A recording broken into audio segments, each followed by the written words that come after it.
Hai sahabat si Rano, jumpa lagi di YouTube-nya si Rano. Hari ini saya sengaja datang ke sini mau besuk teman lama saya. Siapa teman lama saya? Ya, mungkin kalau sebut namanya pasti dia tahu siapa. Tapi saya ingin sebut nama yang lain, yaitu Kus Puji Istining dia. Sopo ini? Iki dalang wong Solo. Puji siapa? Ini yang namanya Kus Puji, yang namanya Iis Sugianto. Ya. Aku nggak mau ngebahas Iis Sugiantonya. Aku ingin bahas Kus Pujinya. Is. Yes. Lo katanya serius nih kena COVID? Iya. Nah kita berangkat tuh. Nih kejadian bagaimana sih? Waktu pertama gue lihat di Instagram, lo masih nggak percaya. Oh, gue katain demam berdarah. Lihat mukanya ngobrol. Bener. Iya, beneran.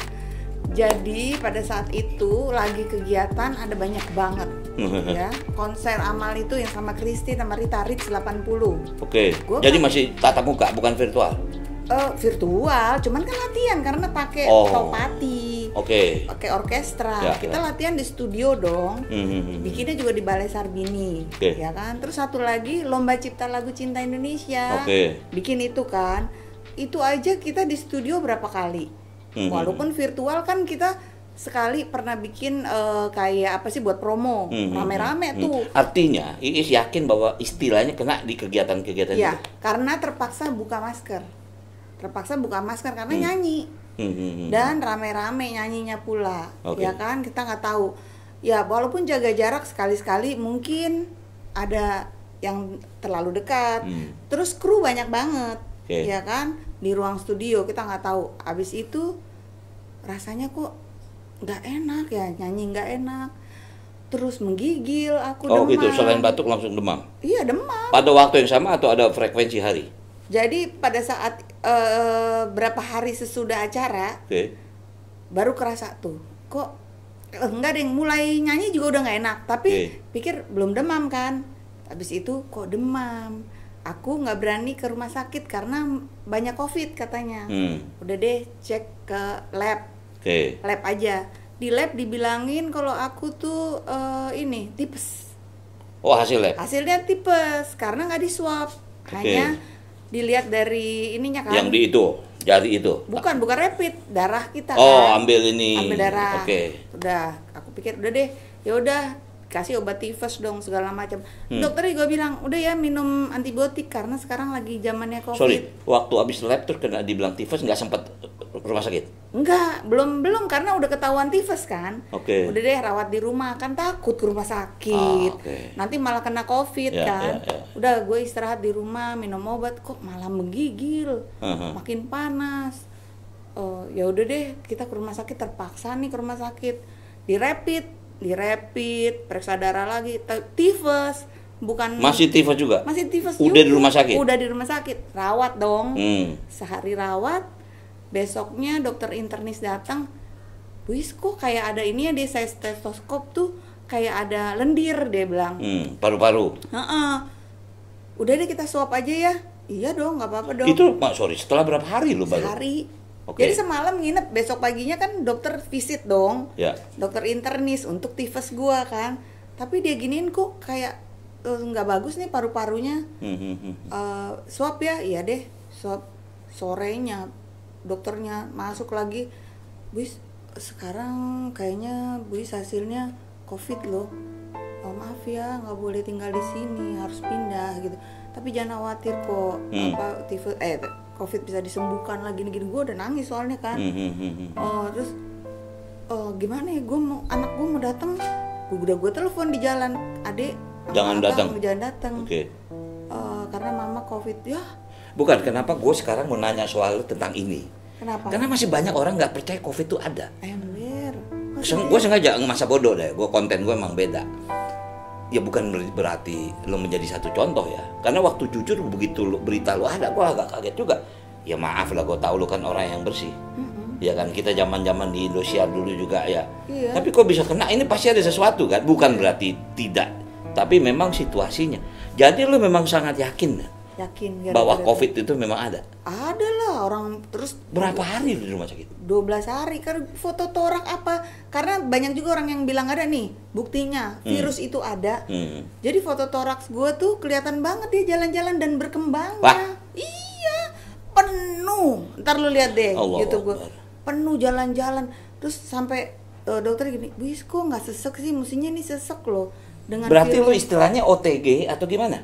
Enggak kan gue udah panas, menggigil. Oke. Terus nggak ada rasanya. Nah, jadi teman-teman sahabat, ini menjadi satu ilmu buat kita. Karena maaf, virus ini belum selesai. Vaksin itu bukan berarti obat loh. Vaksin itu hanya penahan imun yang bisa melawan imun. Artinya yang kita bisa hindari pertama kerumunan kan.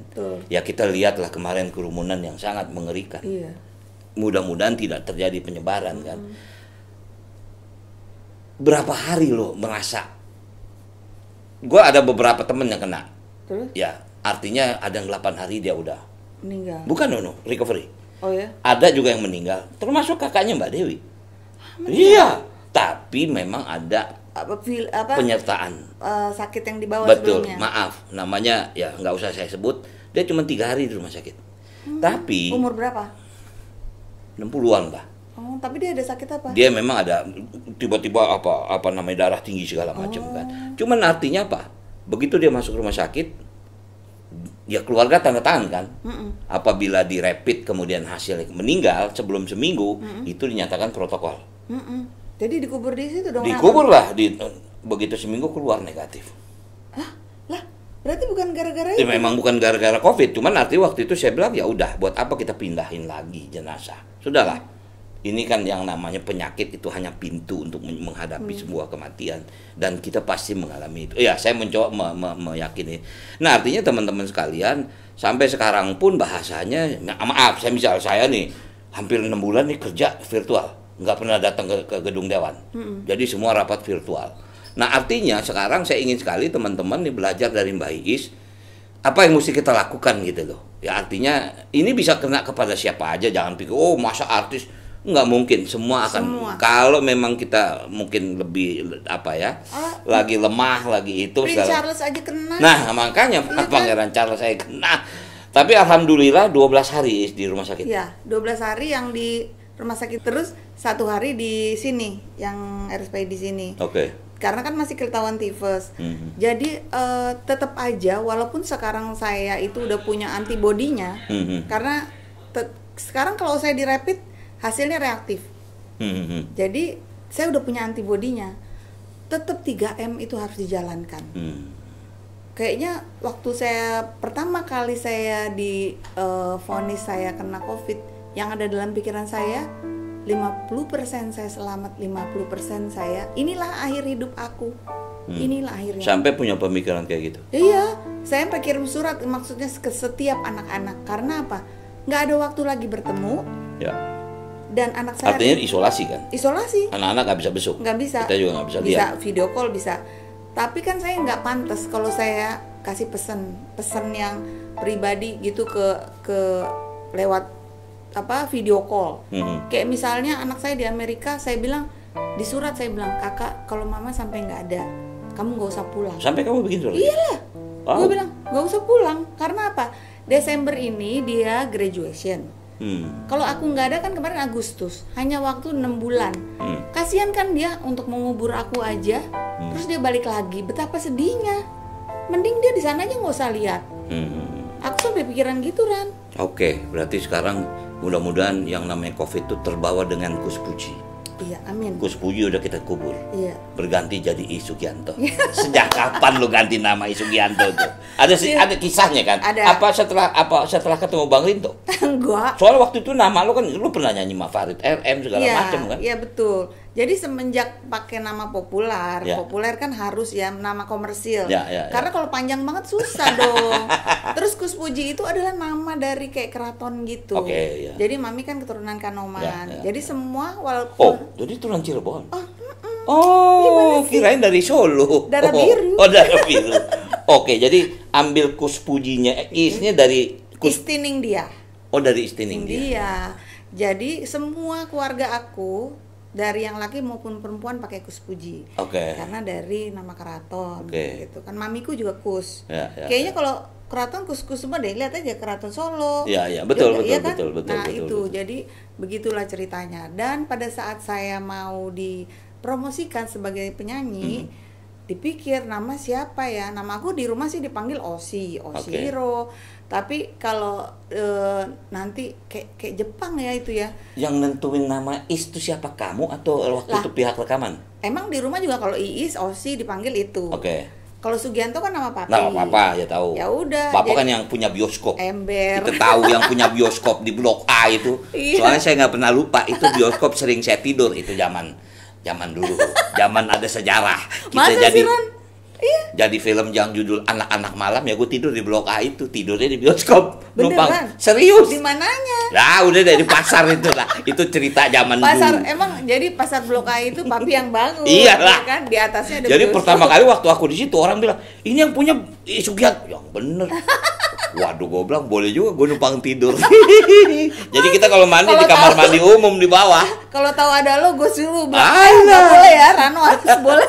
Oke, jadi yang pertama menemukan nama itu, itu memang nama keluarga.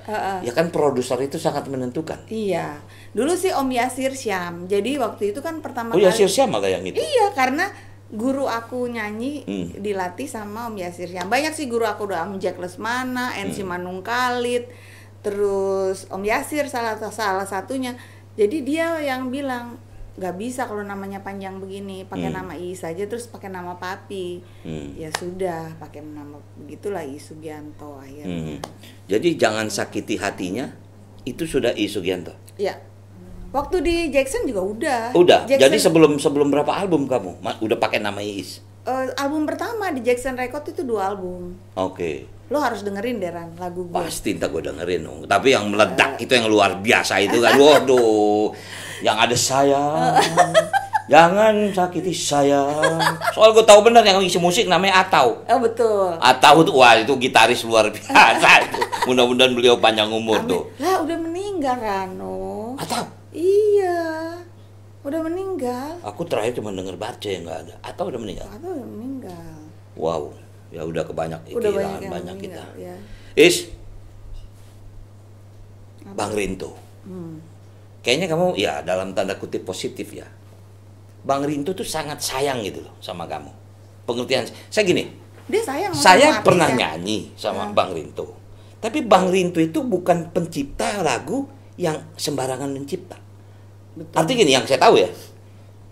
Saya minta lagunya. Dia panggil saya, dia kenal saya, tapi kan nggak pernah ketemu. Ya beliau kan musik, saya film, ngobrol lah.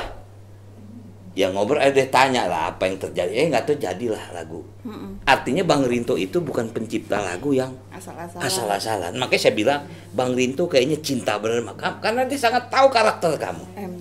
Nah Rinto itu kan semua sama penyanyinya semua dia sayang. Bukan artinya apa? Dia tahu apa ya? Yang pantas, yang cocok buat kamu sama Christine sama, tapi kan beda gitu. Nah itu yang luar biasa Rinto.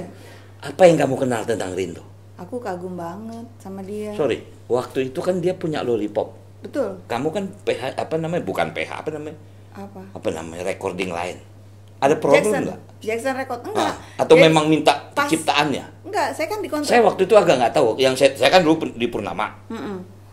Ya kalau misal itu apakah harus kita di Lollipop? Enggak ya? Enggak. Kamu nggak pernah jadi artis Lollipop? Iya, artis Lollipop. Setelahnya? Waktu yang itu kan Jackson dulu 2 album. Terus Bang Rinto minta ada utusannya untuk rekam saya. Pas selesai di Jackson. Oh, udah kelar kontrak. Udah kelar kontrak, baru saya pindah ke Lollipop. Itulah jangan sakiti hatinya. Iya. Dan itu benar-benar kebanggaan ya. Sampai sekarang pun kayaknya udah jutaan kali saya nyanyi, Ron. Soalnya bukan, kalau kamu show di mana-mana, walaupun kita jangan jauh-jauh, gua aja bukan penyanyi setiap show, bukalah kacamatamu, bosen juga kita kan. Lo kan pasti jangan sakiti hatinya. Jangan capek kok lagunya itu melulu kan, sampai ke Brunei. Emang itu. Tapi gimana? Apa ya? Lo kan sama Bang Rinto tuh bukan hanya 1 album deh. Wah, banyak banget 36 album.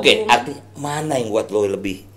Ya lah kalau gue bilang sih mungkin jangan sakiti hatinya karena meledak ya. Meledak. Tapi dan kan itu membawa pasti ada yang bukan lo suka ya, tapi ya kalau Nia gue tanya apa? Gelas kaca itu buat dia adalah ini. Lo lagu lo yang favorit apa? Sebenarnya gini, itu aku nggak bisa menyangkal ya, itu yang membuat saya terkenal seluruh Indonesia. Dan saya pernah mewakili Indonesia membawa nama bangsa di Filipina di First Asian Pop Song Festival. Kan satu kebanggaan. Nyanyi lagu itu? Bisa mewakili Indonesia Festival. Ya kan? Lah gue penyanyi rekaman. Buru-buru festivalan sampai gue turun 5 kilo. Beneran kurus gue. Karena mau festival. Takut gue beneran. Bukan penyanyi panggung. Istilahnya ya bukan apa ya. Dulu kan ada penyanyi panggung. Aja, iya. Ada penyanyi recording kan? Iya, ini kan penyanyi recording tapi disuruh ikut festival. Beban gue berat banget. Gue ke Titi Puspa harus kan diajarin dong. Maksudnya kostumnya nanti gimana gitu kan. Terus gayanya gue. Sorry gue potong. Waktu lu ke Filipina cuma nyanyi lagu itu aja? Iya. Nggak ada lagu lain? Nggak ada lagu lain. Gila nggak lo? Dalam bahasa Indonesia atau bahasa Inggris? Indonesia. Oh nggak ada terjemahan? Enggak. Okay. Dan mereka dapet terjemahannya. Oke, tapi nggak dinyanyiin dalam song Inggris gitu? Gue berdua Roma Irama. Oh Roma ikut itu juga tampil juga? Dengan dangdutnya. Karena syarat pada saat itu ikut festival adalah lagu yang meledak pada saat itu, pada tahun itu melebihi 1 juta kopi. Nah, jangan sakit hati mah dapat apa lo? Kayaknya lo dapat itu deh, dapat apa nih? Dapat segala. Dapat mobil apa? Civic. Lo juga. Gue juga dapat Civic tuh aja. Bukalah kacamata, apalagi gue. Lo aja gila kan? Kalau zaman dulu sahabat Sirano begitu kaset meledak, mobil dapat. Ada juga yang mobil, tapi ada yang begitu dapat mobil 2 jam lagi udah ganti tuh mobil udah hilang. Siapa? Ada, gue nggak mau ngomong. Nah, adalah. Tapi itu kita beruntung loh. Ada juga produser yang jahat. Sorry, Filipina menang atau gimana? Atau memang hanya performance aja? Jadi top song ini ya, Asian. Jadi yang menang itu dari Filipina sendiri. Tapi kebanggaan aku tahun depan Uta datang dan Uta menang. Uta Likumahua. Iya. Dengan lagu masih ada. Wajahmu tuh. Bukan sekali gitu ya. Itu lagu luar biasa. Kita lagu itu tuh. Lagu wajib, lagu andalan. Waktu itu Bang Oma nyanyi aja atau dengan soneta? Soneta. Full sama Rita kok datang juga. Rita Sugiarto. Oh full. Untuk nyanyi satu lagu aja? Satu lagu. Di Filipina?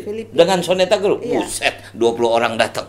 Nah, itulah luar biasa dunia musik pada waktu itu. Dan itu Asiri kan yang waktu itu yang membiayai. Jadi ya udah resikonya karena pada saat itu yang melebihi 1 juta ya aku sama Marasi Bang Roma. Oke, dari mulai kamu pindah dari Jackson ke Lollipop, terus sampai Bang Rinto nggak ada. Artinya sudah berapa album? Kira-kira 36 lah. 36. Dari 36 itu mana yang kamu secara ini ya? Apa ya? Suka gitu loh. Apa? Kan pasti nggak mungkin lah. Nah, ini juga aku kan lagi ngambil S2. Nanti mudah-mudahan jadi tesis aku. Nah. Jadi karena aku sebenarnya terus terang, aku tuh mulainya dari kreatif. Di Jackson kan aku kreatif sama Faris RM juga ada albumnya kan. Sebenarnya passion aku di situ, tapi aku meledaknya di pop manis. Nah, ketika aku bikin sendiri lagu pop kreatif, biaya sendiri, aku sampai nggak jalan. Lo tau nggak biaya untuk bikin produksi itu biasanya kan 10 juta misalnya nih, semuanya 10 juta. Tapi itu bisa 10 kali lipat. Pada saat itu aku bikin di Malaysia, musiknya Make You. Rekaman di Malaysia? Make You lo tau kan punya Sila Majid. Oke. Jadi agak nge-acid jazz lah. Dengan bangga aku bawa dong ke Jakarta. Gue tawarin produser, monggo. Lagi itu udah jadi penyanyi kan? Udah. Bukan album baru berarti itu? Bukan, jadi udah. Jadi udah jangan sakiti hatinya? Udah lewat berapa album. Bosan nyanyi-nyanyi melankolis. Iya. Mau kembali ke kreatif pop. ngelawan pasar. Terus dengan bangganya dong aku kasih deh produser. Ayo, ini keren banget nih. Modal aku sendiri. Pokoknya top line nih, aku bikin yang kualitas. Dibuang sama mereka Ran. Tapi ini udah denger. Udah denger teman. Apaan bikin kayak gini? Sugianto suruh nyanyi kayak gini. Oh enggak, gue itu produksi lo sendiri padahal. Sakit hati gak? Jadi kekuasaan mereka itu mematikan karakter gue sebenarnya. Nah, ini gue mau tahu pasti lo kan punya transisi ya. Artinya gini, lo kan orang kreatif. Dipaksa masuk ke dalam melankolis pop gitu. Pasti lo kan berontak deh. kayaknya bukan gue deh nih, kan tapi gitu kan. Gak bisa Ran, karena gini, masyarakat seluruh Indonesia sudah menikmati aku. Bukan, awalnya pada waktu, gue yakin waktu lu nyanyi ya. Jangan kau pasti lu di sini lu nggak ini deh. Aduh, gue mesti nyanyi sayang, kan zaman itu begitu. Kalau nggak ada sayang nggak laku. Betul. Sampai semua orang sayang. Itu hebatnya Rinto. Iya. Tapi karisma Bang Rinto itu mengalahkan ego gue. Karisma dia, yang pembawaannya, yang santunnya, yang nggak neko-nekonya. Lu tau nggak, produser biasanya kan selengean, suka ada yang gitu ya, maksudnya gatel. Maaf ya, istilahnya oknum. Benar. Jadi Bang Rinto itu proper. Ya. Maksudnya dia nggak perlu banyak omong, latihan is latihan. Begitu kita recording, dia bilang dia hanya merem aja. Kalau ini lo tau kan kayak Bang Rinto begini doang nih di mixer, gini doang kan. Bener. Rekaman di situ di Jalan Bangau. Begitu doang gayanya begini kan, dia nunduk gini aja. Udah udah ya Bang, gitu. Ya udah sini kamu gitu, dengerin sama-sama. Jadi gue juga menikmati, kok gue cocok ya. Ternyata apa yang kita pikir itu ideal buat kita gitu ya, pelajaran sih. Maksudnya kayak gini aja. Yang menurut kita baik belum tentu. Ya kan? Ya. Yang menurut kita tidak baik juga belum tentu. Jadi begini, kalau dalam framing film, gue nih dari dulu nggak pernah jadi orang kaya. Pasti jadi orang susah, ratapan anak tiri ditabok melulu. Tabak sampai akhir, istilahnya kaya belum tentu, miskin udah ngantri. Nah, itu tadi kita bahas soal musik. Di mata lo, ya terakhir kan Bang Rinto kondisi menurun, drop ya, sampai beliau meninggal ya. Tapi saya lihat dia masih imajinasinya masih gitu ya. Terakhir lo ketemu dia sebelum dia drop, atau istilah gini, album terakhir yang dia kasih sama lo lagu apa? Wah, lupa deh album keberapa ya. Ya udah pasti yang ke-30-an lah ya. Karena kan aku kebanyakan sama Bang Rinto. Aku sempat nengok dia di Singapura. Aku datang, tapi dia lihat aja udah nggak sadar. Lihat tapi nggak sadar, maksudnya mungkin dia sadar tapi dia nggak bisa ngomong lagi gitu. Alhamdulillah saya sempat ketemu, nengok di Singapura, keadaannya gimana. Dan tadi kan lo tanya, lo sebenarnya lagu Jangan Sakiti lo kurang sreg kan, gitu. Benar. Gue mau ngelanjutin itu karena aku mau ceritain. Jadi pas nyanyi itu dalam hati gini, ya mudah-mudahan nanti album selanjutnya ini belum meledak kali ya, dalam hati gue gitu. Karena kok begini ya lagunya gitu. Mungkin album kedua kali meledak gitu kan.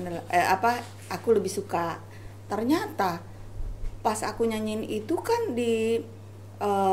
dipromoin itu kan udah ditelepon sama Lollipop. Selamat ya. 1 minggu pertama aja udah puluhan ribu gitu. Dia bilang gitu. Oh ya alhamdulillah deh. Terus taunya meledak gitu kan. Lo nyangka gak sih bakal meledak? Enggak nyangka. Gue juga, ya oke lah kalau lo kan penyanyi. Meledak atau tidak lo tahu. Gue kan gak ngerti apa-apa pertama kali gue nyanyi tiba-tiba meledak. Ya bukalah kacamatamu itu ya. Lo gak menyangka? Aku juga gak nyangka. Setelah berapa bulan lo sadar kalau itu meledak? Sebulan, 2 bulan? Kan lo pasti banyak roadshow radio dong. Iya, sebulan kemudian lah gitu udah. Loh, kok orang pada gampang niruin ya, gue jalan udah sayang gitu. Masihkah kau ingat sayang, gadis yang pernah kau sayang, dia menunggumu sayang, cintanya. Lihat lu kalau dengerin syairnya kan itu kan oke lah, orang bilang cengeng, cuman itu kan dalam. Aku kenal Bang Rinto karena jujur waktu saya sampai judul lagu apa sih yang nyanyiin Arif Noah lo terakhir itu, yang mana? Cinta Bukan Dusta. Oh ya, bergelut udang di dalam laut, mendengar engkau meninggalkanku, bergulung ombak samudra, tak rela kau pergi. Wow, itu Bang Rinto yang bikin, yang nyanyiin Ariel Noah terakhir. Itu lagu aku yang dapat dari Bang Rinto. Tapi lebih meledak itu ya kayaknya yang Bukalah Kacamata. Oh iya, artinya fasenya kan jauh. Kalau Buka Kacamata itu kan pertama kali aku malah sama Om itu Arianto. Oh. Yang sangat ku sayang. Kau yang sangat ku sayang. Tapi lu nyanyiin lagu semua rada-rada meledak semua deh. Ya bukan meledak, tapi arti gini. Enggak maksudnya nggak ngedrop gitu kan. Iya, lumayan lah. Dalam arti kata itu artinya gini, aku sadar aku ini bukan penyanyi. Ya kalau penyanyi itu Harvey. Gue mau jadi kayak Harvey, cuman gue dapet lagu nggak pernah kayak Harvey. Itu kadang-kadang, ya kok gue lagunya begini melulu. Itu gue pikir lo pasti punya perasaan gitu kan. Sama. Orang kreatif suruh nyanyi lagu cengeng. Jadi begitu nyanyi kan nggak fokus kan. Iya. Cuman kita nggak tahu selera pasar, itu yang luar biasa. Dan yang hebatnya egoku lenyap. Berhadapan sama Bang Rinto, lenyap dengan karisma dia itu. Ya. Jadi justru saya menikmati dan menjiwai. Dan Rinto itu kan, Bang Rinto itu bukan hanya menciptakan Iis. Banyak banget. Banyak banget kan ya. Tahun itu, ya maksudnya pada zaman itu pernah ingat nggak kita dilarang sama Harmoko? Oh iya, tahun berapa ya itu? Kan? Ya. Dilarang. Dan itu Bang Rinto ngelawannya keren banget. Dia ngelawannya dengan diduetkan lah aku sama Krisya, Seindah Rembulan, dibikin Seindah Rembulan, hati yang berbunga-bunga. Waduh, tapi Krisya, habis nih kita mesti rekaman berdua nih kayaknya. Tapi Krisya yang nyanyi, keren nggak? Pada saat itu Krisya itu rajanya pop kreatif. Wah, siapa yang nggak kenal? Siapa yang nggak kenal? Dan loh, gimana lo bisa istilahnya kolaborasi sama Krisya? Krisya kan dipegang Musika. Iya. Sementara Musika mana berani sama Bang Rinto. Lagunya semua dapat meledak dari Bang Rinto. Jadi bu siapa namanya? Bu Acin. Bukan takut, respect sama Bang Rinto. Ya, karena Bang Rinto kenal sama bapaknya dulu zaman Metropolitan kan. Benar. Itu juga termasuk meledak kan lagi itu. Lumayan meledak dan dibikin filmnya kan. Dan itu produksi Lollipop loh. Semua. Oh gitu? Iya, film. Sama albumnya sama Krisya diduetin kita. Ya. Nah, lo udah mulai masuk ke film nih. Iya. Kita sih nggak banyak film ya. Dikit ya? Paling nggak lebih dari 2 atau 3 ya. Perasaan gue cuma 2 deh. Tapi gue ingatnya cuma 1. Puspa Indah Taman Hati. Sejoli Cinta Bintang Remaja. Duluan mana? Kayaknya duluan Puspa Indah. Duluan Puspa kan? Iya. Nah, Puspa gimana lo bisa ikut? Kan gue tahu lo kan orang repot. Maka waktu itu gue jujur, gue kaget ngeliat lo di lokasi kan. Loh, kok ada Iis Sugianto? Gimana caranya? Wow, ini sahabat si Rano nih, Iis dulu. Jangankan suruh syuting, di rumahnya jarang. Banyak kan show, sekolahnya jarang. Kita satu sekolah nih. Iya, betul. Makanya kita satu. Artinya waktu Puspa Indah Taman, dia jadi temennya Yesi Gusman lagi. Iya. Lo sempat syuting di Jogja ya? Sempat iya kan? sama Yesi ya. Sama Yesi kan, jadi temennya Marlina. Betul. Gimana cara bisa ikutan? Nah, pada saat itu kan aku lagi bukan apa-apa ya, lagi ngetop. Wah, Sugianto siapa ya? Makanya gue bilang kan gue nggak pernah tahu siapa Mama. Begitu ngeliat lu di lokasi, buset, ada Sugianto. Ini gimana cara ngatur ini produser gue nih kok bisa? Dan gue ada waktu. Gimana ceritanya lu bisa ikutan? Jadi kan diminta terus kan, maksudnya berapa kali tapi aku nggak bisa. Akhirnya yang ini ya udah deh, pas bisa gitu. Aku ikut lah gitu. Fun juga. Terus yang kedua juga diminta lagi kan. Yang kedua apa judulnya? Sejoli Cinta Bintang Remaja sama Christine kan. Gue mesti lihat lagi tuh ini tuh. Produksi siapa? Nggak tahu, lupa kita. Oke, pertanyaan gue. Tapi lu punya pilihan deh pasti. Lah iya dong. Ya kalau film tuh kan bahasanya banyak kan nunggu. Iya. Makanya Harvey Maleholo main film cuma sekali, habis itu kapok. Gue bilang kenapa? Banyak kan nunggu banget. Waduh. Waktu itu ya bukan tawaran kan banyak, cuman kayaknya lu menghindar main film. Salah satu karena itu waktu. Capek ya, maksudnya kalau nyanyi itu kan paling seminggu Ran. Seminggu aja kita rekaman udah selesai. Mixing bukan urusan kita. Ya. Udah menikmati hasilnya kan. Ini ya Allah 6 bulan, Bo. Ya makanya kadang-kadang orang film tuh suka aneh. Begitu masuk di dunia yang serius, mereka ya kayak sekarang nih. Lu ngebayang nggak pandemi begini? Banyak karyawan nggak kerja segala macam, stres semuanya kan. Sian kan? Nah, oke.